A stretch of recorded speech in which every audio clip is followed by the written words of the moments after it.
we're here with the future of the heavyweight division, Tyson Fury, Britain's biggest heavyweight. So Tyson, the first question I think on everyone's mind has got to be, with a name like Tyson Fury, you're born to be a boxer. Yep, born to be a boxer, and boxing is what I am.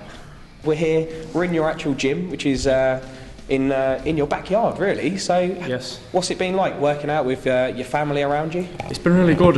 Family, obviously they know me better than anyone else, so it's really good training with my family and that, because they know me and they give me a good boost in confidence and whatever. And a lot of your family have come from a boxing background. Yeah. Do you think that's helped you as being around the sport from such a young age and building up?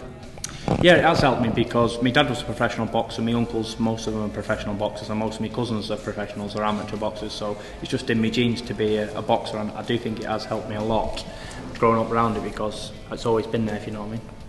And you had a really successful time in the amateurs. You won the ABAs. Do you think that's given you a good grounding to head into the professional game and sort of know what to expect? Yeah, it has. I was quite a good amateur. I was rated number 2 or 3 in the world at one stage, and I had about 36 amateur fights, lost 4. But most of them I only really lost 1, to be honest, but a couple of them were a bit dodgy decisions, or abroad and whatever, so it was a good grounder to go into the professionals, and it's helped me really well. And also you're known as a big knockout specialist, even in the amateurs as well. Yeah, 26 knockouts out of 31 wins, and with head guards on, it's not a common thing, so I was always more of a professional boxer than an amateur boxer. I used to box as a pro. When I was an amateur, I was trying to knock everyone out every single time. Even when the coaches said, don't try and stop this one, I'd just go out and take no notice at all. Just go for the knockout. I always do. Knockout, knockout, knockout. Well, your uncle was telling me that when you were younger, I mean, you were 6 foot plus at 13, 14 years old. Obviously, people were avoiding you then. Do you think they're still avoiding you now? Well, I've got all the heavyweights in the world running scared at the minute. There's only a couple of heavyweights who are willing to fight, and to be honest, it doesn't make sense, because it's for no titles or all, so it doesn't really mean anything. And a lot of the guys that are coming through, the younger English guys, you look at Amir Khan, sort of James the Gal, there's quite a few coming through. Yep. Are you hoping you can sort of emulate their success as well? Well, yeah, it would be really good to get as far as Amir Khan and James the Gale's Olympic gold medalists, so it'd be good. But to be honest, I don't really want to follow in anyone's footsteps. Tyson Fury makes his own footsteps and they follow in mine. So I'm bringing something new to the heavyweight division, and not just heavyweights, all of boxing. I've got the biggest mouth in the world of boxing since Muhammad Ali, so I do try to emulate myself rather than other people.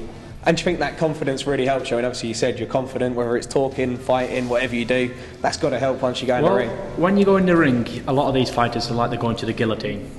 And it shouldn't be a place like that. It's a place of fun for me. I go in there and I have fun. I play my hands down, I touch them on the head, I change southpaw to orthodox, and it's a good laugh. Although it's quite nerve-wracking for people going in there and thinking, oh, I'm going to get punched in the face, but for me it's just another day in the office. I love to do it, and I'm going to continue to do it until somebody beats me, which is never going to happen.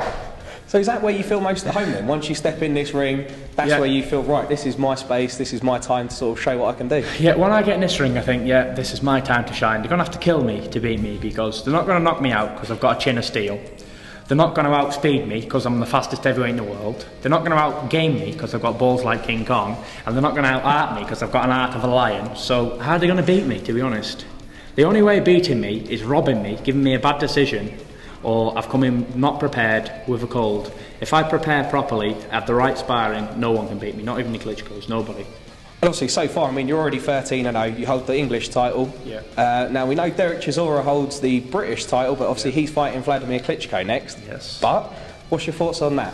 Well, to be honest, I don't want to criticise Derek Chisora too much, because regardless of what he's done and what he hasn't, he's got a world title shot, and credit to him. He's got more balls than David Haye, so credit to Chisora. But when he comes back, or if the board strip him of his title, then I hope he gets mandatory position after he gets knocked out by Klitschko, because that's what's going to happen to him. And I'm going to do a quicker job than Klitschko done on him when he gets the rematch for the British title with me. So we'll see. It's on. And speaking of Vladimir Klitschko, you've recently spent a bit of time with him, seen him sparring. Were you impressed with what you saw? No, wasn't impressed at all, to be honest. Vladimir Klitschko, he's a world champion. Obviously, he's got plenty of money and he's really successful.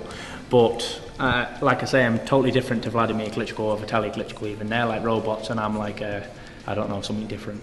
I'm not a robot, I'm very outspoken. And people can is it now? Like, they can relate to me more than they can the Klitschko's. So when I become heavyweight champion, I'll be a lot more known and people will like me more because of my outgoing personality. I mean, we've got everything going for you. You've got the size, you're 6'9", you've got the power, you've got the exciting style. So do you see yourself as sort of heir to the throne when it comes to the heavyweight division? I do see as I'm bred to be a boxer, and a good one at that, because if you look at my life, I know it's all hearsay, whatever, yeah? People can take this how they want to take it. 7 weeks premature, died 3 times as a child, like in an incubator when I was born. Dad called me Tyson out of 4 brothers. I'm the only one who boxes. I was never going to do anything else apart from box. I had a downfall in the amateur with the Olympic Games. Didn't let that stop me. I kept going. I've done more as a professional than the Olympians have. And I'm keep going. I'm more known than they are. I'm doing well. So it's all just keeping me on track to being heavyweight champion. And now, all these fighters are avoiding me, but I'm still wanting to fight these people. And I'm after taking on tough Brazilians, 13-0, 12 knockouts, just to get a fight, really. So if that ain't hard, then I don't know what is. I mean, clearly you're a big believer in destiny, and you've got this really important fight coming up on Saturday at Wembley. As you said, 2 unbeaten heavyweights, both knockout specialists. It's going to be quite a show. Well, all I could say is you've got 2 missiles being launched at each other in the middle of the ring. One of them's going to explode. Both explode, basically. One of them will hit the floor before the other one. And to be honest with you, I don't think it's going to be me, because I take a good shot and I give a good one as well. This kid gives a good shot, but I've never seen him take one, actually, because he's knocked them all out in the first round. So, can Tyson Fury be victorious? All to be revealed. Tune in.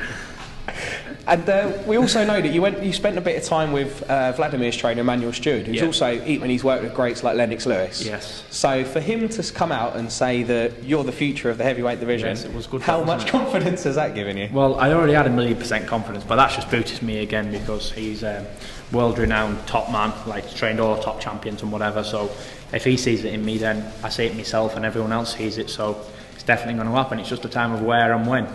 Well, without being too going on it, so making it bad luck for me, it's more of getting these fighters to fight, because if I can't fight these people who's in the position to the title fights, then how am I ever going to get a title fight? It's alright fighting some Brazilian who nobody's heard of with a knockout record. He might be more dangerous than Derek Chisora or the European champion. Nobody knows, because he's unknown. All we know is his record, and that speaks for itself. But I have to fight people from these places, because they're the only ones who's game enough to fight me. So when they are game enough to step up, they'll be game enough to get knocked out. So that's how it goes with me, I'm afraid. Well, as you said, unfortunately, a lot of boxing does come down to politics in terms of arranging fights. I mean, we've seen quite lucky that Audley Harrison managed to get a world title fight. Chisora's managed it as well. But let's face it, you could very much be the star of this division should you carry on with the way you've been going so far. It's very easy to get a world title shot in heavyweight division, and that's not anybody. I'm sure Mick Hennessy could get me a title shot within 3 or 4 fights, no problem. But in order to get a world title shot, I don't want to just fill the numbers in. I want to win the title and take it home with me and put it on my mantelpiece. I don't want to just go in there and get knocked out by Klitschko or David Haye. It's very easy to do that. Go walk in and take a punch in the face and fall over and get a load of money to get paid like Harrison did. But it's not my game. I want to win the title. I want to defend it. I don't want to retire at 30 like a I want to keep going until someone actually knocks me out. And that's how I will reign. When I win this title, I'll be mandatory for it. I won't just be a voluntary and get paid peanuts. I'll be getting paid the right money, what I should be. I won't be getting robbed, and I won't have to fight Klitschko's 10 times over again. So when I actually do get a title shot, I'll take it with both hands, and I've earned it proper, because I want to be British, Commonwealth, European champion before I even think about world titles. And obviously we've been talking a bit about the heavyweight division and the champions at the minute. Now we've got the Klitschko's, we've also got David Haye, a British champion. He said he's going to retire at 31, but let's say he stays around. Is that someone that you'd like to face? David Haye will not fight Tyson Fury. I'll have any money on it says that he will never fight me because he's scared of me. I'm the dominant force in this country, and I'm the dominant force in the world. Everyone knows Tyson Fury is the best heavyweight in the world of boxing. He's just getting the crack at it and the experience. In another few fights, David Haye wouldn't be able to lace my boots up.